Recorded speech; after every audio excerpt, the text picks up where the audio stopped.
কিভাবে লাউ দিয়ে মাংস রান্না করবেন। আসুন উপকরণগুলো দেখে নিই যা রান্নাতে লাগবে। মুরগির মাংস, কাঁচামরিচ, পেঁয়াজ, লাউ। শাশুড়ি আম্মা রান্না করবেন। লাকড়ি চুলাটা ধরিয়ে দিলেন, চুলায় কড়াইটা বসিয়ে কাঁচামরিচ পেঁয়াজ দিয়ে তেল দিয়ে দিলেন। এখন পেঁয়াজগুলো ভেজে নেওয়া হচ্ছে। পেঁয়াজগুলো ভালো করে ভেজে নিতে হবে। আদা রসুন দিয়ে ভালো করে নাড়তে হবে।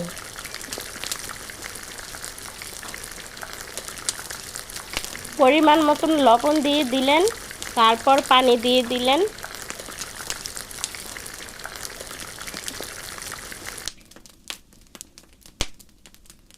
হলুদ মরিচ গুঁড়া দিয়ে দিতে হবে। ভালো করে কষিয়ে নিতে হবে।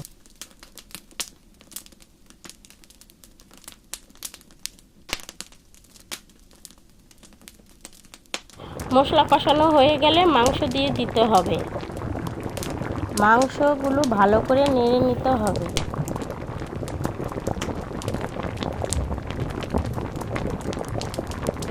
এই পর্যায়ে মাংস ভালো করে কষিয়ে নেবেন।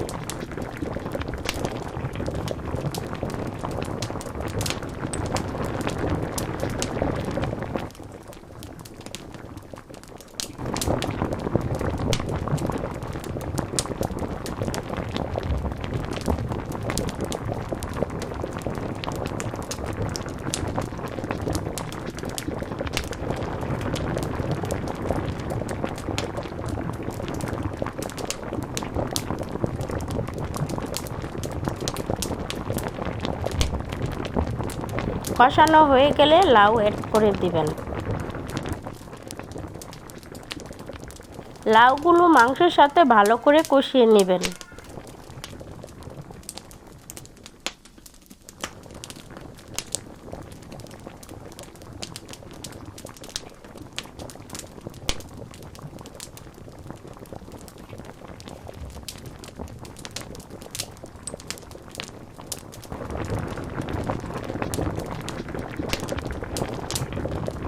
কষানো হয়ে গেলে পরিমাণ মতন পানি দিয়ে দিবেন।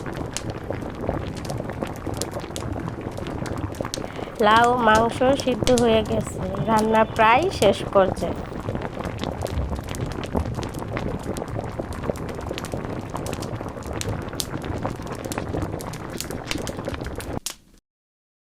আমাদের রান্না শেষ। এখন একটি হাঁড়িতে পরিবেশন করব। উপভোগ করুন মুরগির মাংস। কি খেতে ইচ্ছে করছে না?